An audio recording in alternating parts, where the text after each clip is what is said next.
¿Cómo estamos, amables radioescuchas? Buenas tardes y bienvenidos al Caer el Sol en Radio Única 94.5. Única, la única en tu corazón, la única en tu dial. Eso es lo que queremos, por supuesto, y trabajamos duro para ello todos los días. La única. Vamos directamente a las entrevistas porque creo que es muy interesante conversar sobre un tema de coyuntura, pero de lo más interesante, porque el día de hoy han ocurrido un montón de cosas en la política nacional. Ocurren, hay días como hoy, ¿no? Que son un poco movidos. Movidazos. Y suele ocurrir entre jueves y viernes, por lo general. Porque lunes, martes y miércoles no se mueve mucho. Pero entre jueves y viernes hay días movidos. Hasta parecería que fuera feriado cerca, ¿no? Sí, oye. ¿Quién está hablando? Pues Mauricio Alarcón. Mauricio Alarcón tiene un título largote y representa una organización. No, una linda organización que se llama Ciudadanía y Desarrollo. El Bernardo nunca se acuerda, pero es un nombre que a la larga, después de unas 10 entrevistas, estoy seguro que Ciudadanía y Desarrollo. Yo me recuerdo más porque eres un observador de la política nacional, analizas todos los hechos de la política nacional, estás atento sobre todo al desarrollo de estas acciones y actividades. Entonces, Mauricio Alarcón, analista político. Oye, Mauricio. Muchas gracias, mi querido Bernardo. Lo primero, el día de hoy el Consejo de Participación Ciudadana transitorio cesó, dejó sin funciones, destituyó, como lo quieran llamar, a los 9 miembros de la mayor corte del país, la Corte Constitucional. Algo que parecía increíble. Cuéntanos de eso. Hoy se dio, punto, ya no hay magistrados de la Corte Constitucional. Bueno, tenemos que esperar porque además se abre un plazo, Bernardo, para que apele, ser el caso presenten su recurso, de hecho, su apelación, pero ante ellos mismos. Pero bueno, veamos, yo sinceramente, como sabes, he sido un tanto crítico de ciertas acciones del Consejo Transitorio, independientemente de que, por supuesto, prima el gran anhelo de la ciudadanía que se manifestó el pasado 4 de febrero, en el sentido de que era necesario depurar la institucionalidad que estaba lamentablemente secuestrada en manos de un solo grupo político, incluso yo diría en manos de un grupo de amigos del expresidente de la República. Y en esa línea, efectivamente, hoy en la mañana se instaló el Consejo Transitorio para resolver la suerte de los magistrados de la Corte Constitucional y pues con la ausencia de Luis Macas y la abstención de Javier Zavala Egas, 5 votos a favor, los 9 miembros de la Corte Constitucional han sido el día de hoy cesados en sus funciones. No envuelto, por supuesto. Máximo organismo de justicia del país. Y a ahí, donde iban todas las apelaciones, a donde era la última instancia de una cantidad de juicios impresionante. Y creo, Bernardo, que ese es quizá el punto más rescatable de lo manifestado por el Consejo Transitorio en la sesión de hoy, en el sentido de decirles que una de las mejores muestras de que no han cumplido con sus funciones es la gran cantidad de causas. Claro, hay miles, que quién sabe dónde reposan, pero que durante años no han sido debidamente atendidas como manda la ley. Por ahí algunas de las que hemos presentado llevan entre 3 y 4 años sin ni siquiera iniciar trámite. Entonces uno a veces dice justicia que tarda no es justicia. Y efectivamente en lo que tiene relación con derechos humanos, con las libertades ciudadanas, tiene un carácter de urgencia, ¿no? Tiene que ser tratado de manera diligente, rápida y efectiva, por en este caso, claro, el máximo organismo de justicia constitucional. Siempre quedará, como digo, la polémica en el sentido de si cabía o no cabía, de acuerdo al mandato de febrero, evaluar y cesar a los miembros de la Corte Constitucional, pero lo cierto es que los hechos al día de hoy es que ya no hay corte. Ya no hay corte. El día de ayer corría el rumor de que ayer los magistrados de la Corte Constitucional iban a presentar algún tipo de resolución declarando inconstitucional todo lo actuado por el Consejo de Participación Ciudadana. Ese era el rumor, creo que. Bueno, yo estoy, a la final no ha pasado nada. Yo te digo, yo tengo mucho miedo a los fake news, que incluso haciendo cadena con lo que estaban hablando antes del tema en Estados Unidos y demás, cada vez toma más fuerza, ¿no? Entonces, cuando tu tía a través del grupo de WhatsApp te manda un mensaje y te dice, atención urgente, los jueces de la Corte Constitucional declararían inconstitucional todo lo actuado por el Consejo Transitorio, uno dice, a ver, esto está en algún medio de comunicación, uno, está en las cuentas de la Corte Constitucional o de los magistrados. Caso contrario, es preferible no alarmarse y dejar que las cosas sigan su flujo, porque esto puede traer otra cola de hechos que no es favorable para la democracia. Entonces, en ese sentido, mi querido Bernardo, efectivamente no hay corte, y creo que ahora la gran incógnita que tenemos los ciudadanos es ¿qué viene después? Exacto. Esperemos que no sea un dedazo. A eso iba. ¿Cómo se va a reemplazar a estos 9 magistrados del máximo organismo de justicia del país? Que obviamente habrá un tiempo en los que podrá estar vacante los cargos. No debería perderse tiempo. Exacto, pero ¿cómo la elección, cómo va a ser? Porque eso es lo que viene. Es una gran pregunta, porque si revisamos el texto constitucional, Bernardo, se hablaba en primer lugar de renovación parcial, que incluso a inicios de 2018 ya correspondía hacer una renovación. El texto constitucional antes de febrero. No, y el texto constitucional en cuanto a la forma de designación de autoridades no ha cambiado. El presidente sigue mandando ternas para algunos, siguen estando vigentes los concursos públicos de oposición y mérito para otros, y en el caso de la Corte Constitucional está plenamente vigente el hecho de que todo parte de 3 vertientes: la función ejecutiva, la función legislativa y la función de transparencia y control social, que envían ternas de candidatos 333 que se someten a escrutinio de la ciudadanía, porque nos dicen que es un concurso, pero en definitiva no lo es, porque si te están mandando una terna estás poniendo a 3 personas a competir, no estás haciendo un concurso abierto para que los mejores lleguen, y quizá estamos hablando equivocadamente de concurso, pero te mandan ternas para que se sometan a impugnación. Hay además una comisión calificadora, una comisión especializada para designar la Corte Constitucional, que de acuerdo a la Constitución es nombrada por las mismas 3 funciones del Estado, y de ahí salen los 9 miembros de la Corte Constitucional. Ahora, insisto, independientemente de criterios que para mí, por ejemplo, no es esta quizá la mejor forma de designación, a pesar de ser constitucional, insisto, espero yo que no opere el dedazo, porque no hemos llegado a este punto en el país para cambiar a los amigos de uno por los amigos de otro. Totalmente de acuerdo. Entonces, aquí lo que queremos es que vayan los mejores, y creo que en este país hay personas con credenciales suficientes para ocupar el cargo de jueces de la Corte Constitucional, y hay que invitarlos a concursar. Y hay que pedirle al Ejecutivo, al Legislativo y a la función de transparencia que actúen con responsabilidad, y en estas ternas constitucionales presenten a los mejores constitucionalistas o a abogados con conocimiento de derecho constitucional para que puedan ocupar las 9 plazas que actualmente estarían disponibles. Estarían disponibles. Con esto solo falta que sea evaluada y posiblemente y muy probablemente cesados los vocales del Consejo... el Tribunal Contencioso Electoral. Lo último que quedaría, porque el día de ayer los miembros del Consejo de Participación Ciudadana cesaron en sus funciones a Fernando El Corcho Cordero, de esta superintendencia de ordenamiento territorial y no sé qué. Así cosa, es. Que ha tenido al único superintendente a él. Con esto, pues, ya se habría cumplido, porque tiene que hacerlo hasta el 6 de septiembre, me parece. El tiempo apremia, y pues ahí también mencionar la gran deuda en el tema de las autoridades definitivas. Uh-huh.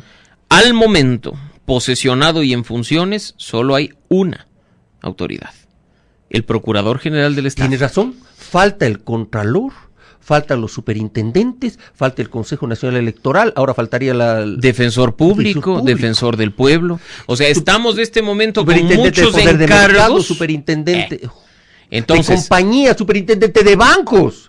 Bernardo, ahí está la gran deuda, y qué bueno que tú lo hayas dicho, porque al momento, insisto, hay una sola autoridad definitiva, posesionada y en funciones: el doctor Íñigo Salvador Crespo en la Procuraduría General del Estado. No hay más. ¿Ah, sí? Defensor encargado, defensor público con funciones prorrogadas, contralor subrogante, superintendentes encargados, CNE encargado, contencioso electoral, quién sabe qué pase, Consejo de la Judicatura encargado.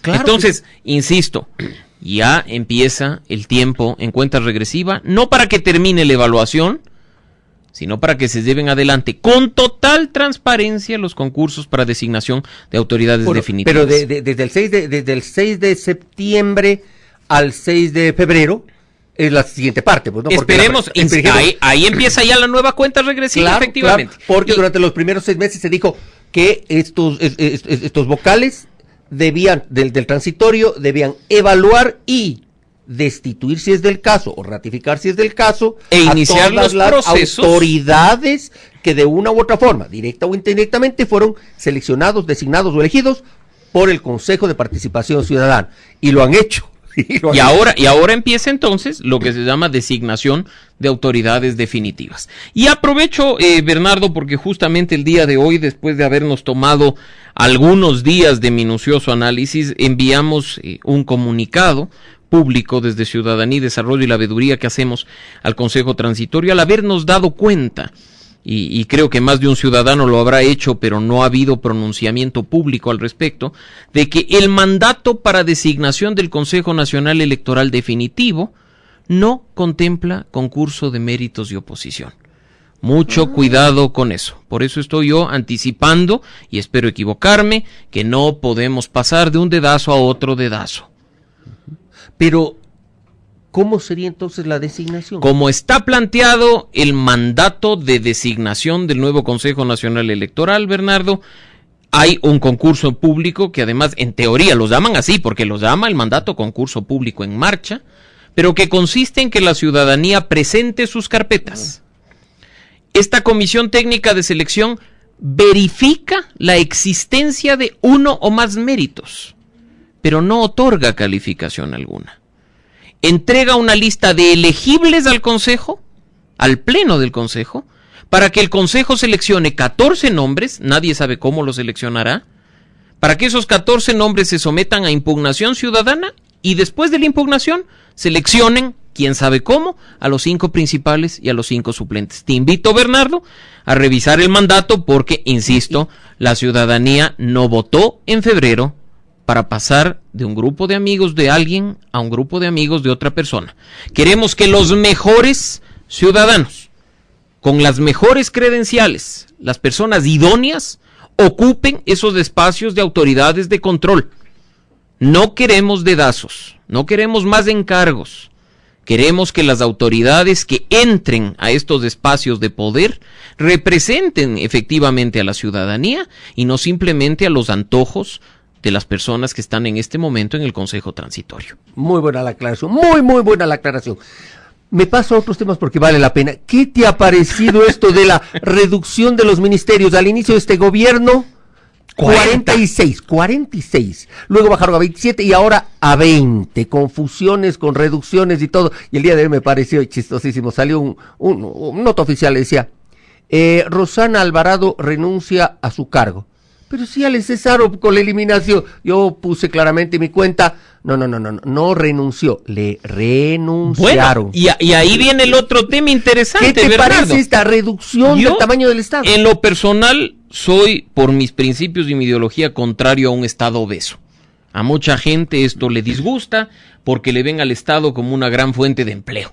Entonces, la primera cosa que la gente reclama, dice, es, y ahora la gente que no va a tener trabajo en la función pública, pero bueno, el Estado obeso se vuelve ineficiente. Y a ese Estado, aunque no lo crean, y simplemente hay que echar un poco de ojo, lo mantenemos nosotros mismos, con el pago de nuestros impuestos. Claro, pues. Entonces, al mantener un Estado obeso, nos corresponde aportar más para mantenerlo. Esta reducción, en lo personal, le veo como algo muy positivo, porque además recordarás tú que en la década pasada se inventaban ministerios para los amigos. Por ahí había uno que abrazaba árboles, se paseaba en canoas y tenía presupuestos de varios decenas de millones de dólares para hacer incluso videos con su propia productora.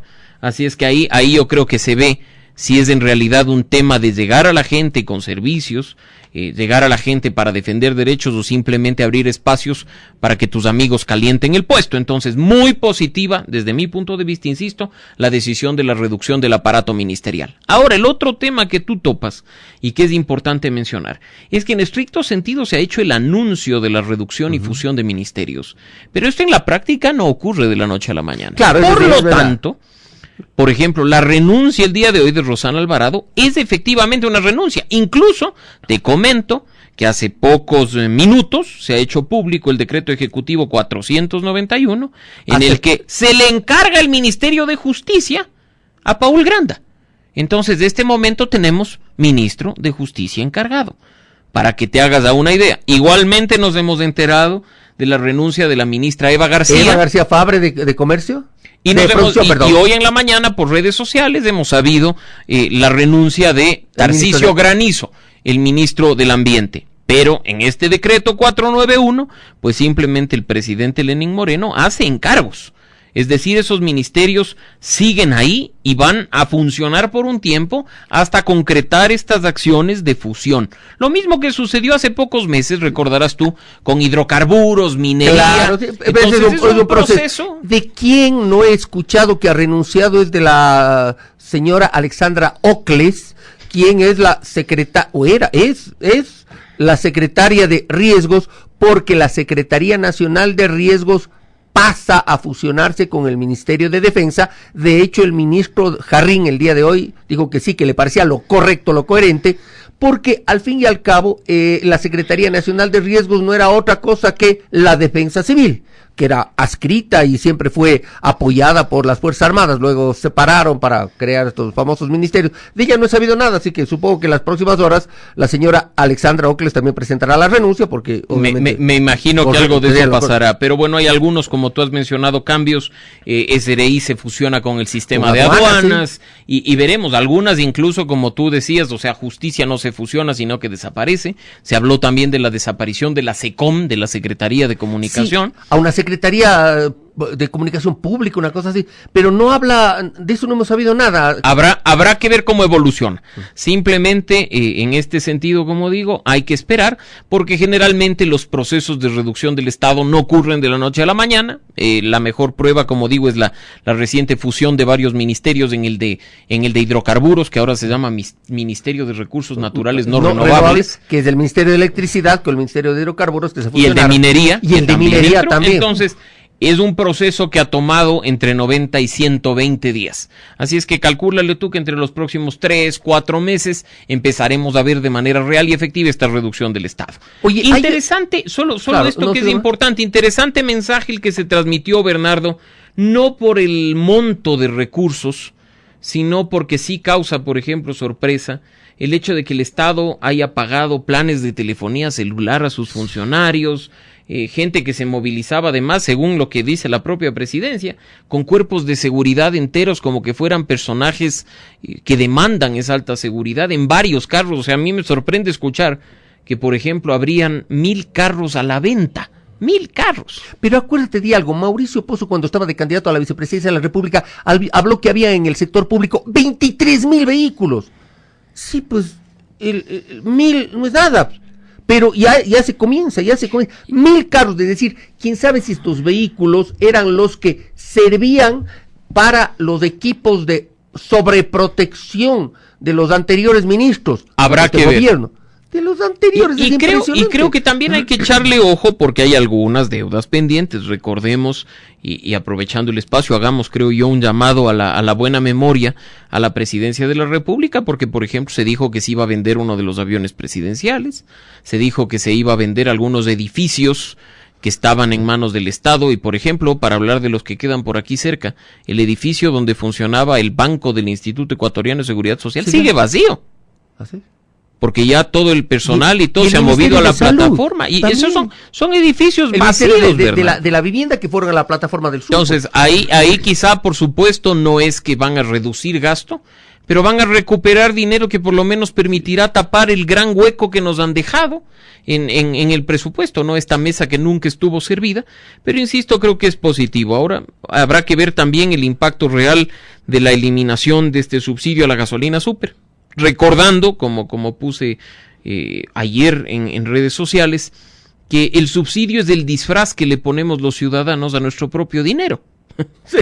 Porque yo pago impuestos que el Estado me devuelva en subsidios, no es el regalo de nadie, porque no es el que el Estado produce dinero porque sí y nos regala subsidios porque somos guapos, sino que es dinero que nosotros entregamos para que a nosotros se nos regresen subsidios. Oye, una última inquietud, porque realmente el día de hoy han pasado una serie de cosas. Anuncio de hace unas 2 o 3 horas. El Ecuador anunció formalmente que se sale del ALBA, de la Alianza Alianza Bolivariana para las Américas, ALBA. ¿Qué te parece? Bueno, creo que de los ministros actuales que están haciendo un rol más allá incluso de la expectativa de la ciudadanía, está el canciller José Valencia. De aplauso. Indiscutiblemente. De aplauso. La posición que ha tenido es increíble. Recuerda que anunció la eliminación de las embajadas en Bielorrusia. ¿En dónde más era? En Pakistán, bueno, una serie de países. En Angola y en un Angola, par de países una cosa de esas. Una serie de consulados que no tenían, que era se crearon para poner a los panas, a los ñañones. Qué bien el canciller. Así es que sí, y como digo, además ha dado pasos en firme con los temas de UNASUR, en este momento la salida del ALBA, ha reinstituido un diálogo con la sociedad civil y con la comunidad de defensores de derechos humanos, que es importantísimo, y ha abierto esos canales que durante una década hacían que los ciudadanos digamos que no teníamos canciller, recordarás tú, esas relaciones además bastante extrañas entre cancilleres anteriores y otros gobiernos de la región, ahora han quedado creo que bastante bien claras de qué lado están y con qué principios se está jugando. El hecho incluso de llamar a una reunión para tratar la situación venezolana creo que es muy importante. Iniciativa del Ecuador, del canciller del Ecuador. Yo creo sí, que en ese sentido, conociendo como conozco a José Valencia, él en su momento logrará que el gobierno ecuatoriano dé pie atrás con este tema de los pasaportes para la comunidad venezolana. Sí, ese es un tema que está todavía en discusión. El tema es que el resto de países también están buscando lo mismo y todos, pero lamentablemente, y eso sí creo que Bernardo, no podemos nosotros pensar que los problemas se solucionan cerrando de manera disimulada las fronteras, más aún cuando lo que estamos viviendo es una crisis humanitaria. La gente no está viniendo acá porque la Ecuador peor es lindo y recibe sol. Humanitaria de toda la historia en América Latina.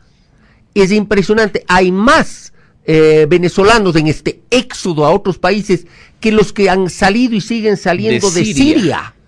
Un país bombardeado, un país destruido, pero de Venezuela sale más. Tú lo has dicho, así es que el continente no puede ponerse una venda en los ojos y dar la espalda además a una comunidad, porque no se trata de gobierno, se trata de personas y se trata de nuestros hermanos venezolanos que en su momento, cuando Ecuador estaba en situaciones críticas, apoyaron.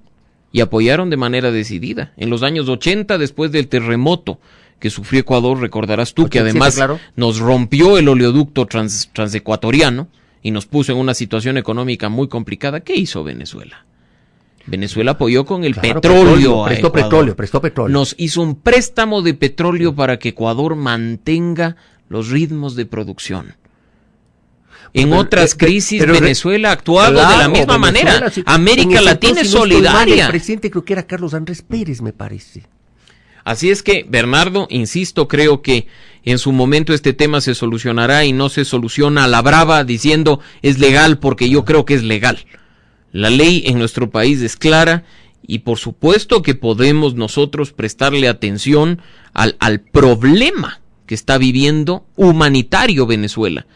Pero nuestro rol como gobierno que cree en este caso, y eso es un llamado al gobierno nacional, que cree en los derechos humanos como lo ha dicho, que cree en que hay problemas humanitarios en Venezuela, es facilitar las condiciones para que en alguna medida los seres humanos sigan adelante. Muchos de los que vienen acá ni siquiera tienen interés en quedarse en Ecuador, sí, quieren seguir para el sur, quieren ir para Perú, quieren ir para Chile.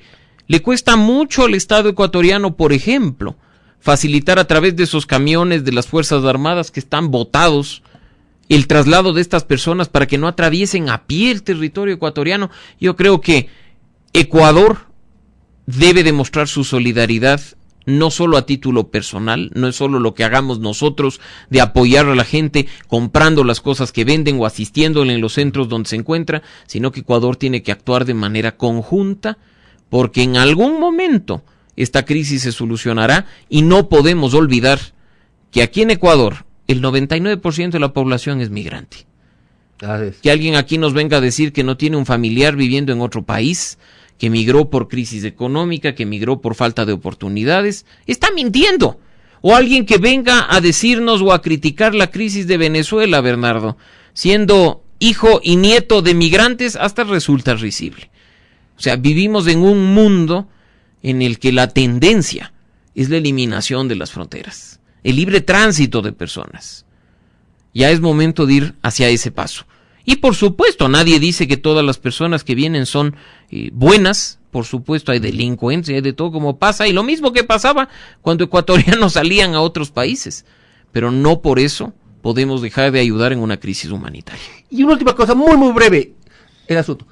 Con todo lo ocurrido, estos cambios, etcétera, sobre todo los de las últimas horas, y bueno, de todos estos cambios, ¿se está reinstitucionalizando la democracia en el país? Gran pregunta, y creo que hay que trabajar mucho. Creo que hay que trabajar mucho. Hace 2 días tuvimos un encuentro con algunos activistas, defensores de sociedad civil, representantes de gremios. Lo organizamos junto a la Universidad de los Hemisferios, precisamente para tratar la situación de la democracia en Ecuador en pocas horas. Y creemos que hay que trabajar mucho para reinstituir algo que, en primer lugar, está mal concebido por la gente, en el sentido de que muchas personas piensan que democracia es ir a votar y nada más. Que además tenemos que lograr una verdadera representatividad de aquellos que en este momento ocupan espacios de poder respecto de la ciudadanía. Y por sobre todo, no podemos descartar el hecho de que democracia es respeto, democracia es tolerancia, democracia es derechos y libertades. Es un conjunto de elementos que hacen nuestra vida un poquito mejor, y creo que en eso hay mucho por hacer y hay que arrimar el hombro de manera decidida. Muchísimas gracias, Mauricio Alarcón, de Ciudadanía y Democracia. Y Desarrollo, ¿ves? Te sigues olvidando el nombre.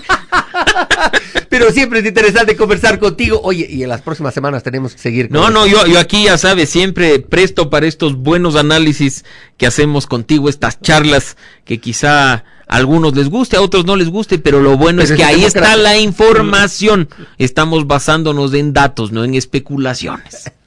Corte comercial, tema musical, regresamos. ¿Y saben qué? Este sábado y domingo, Matsuri, un evento en el Centro de Exposiciones Quito. Japón se viene al Ecuador. Ya les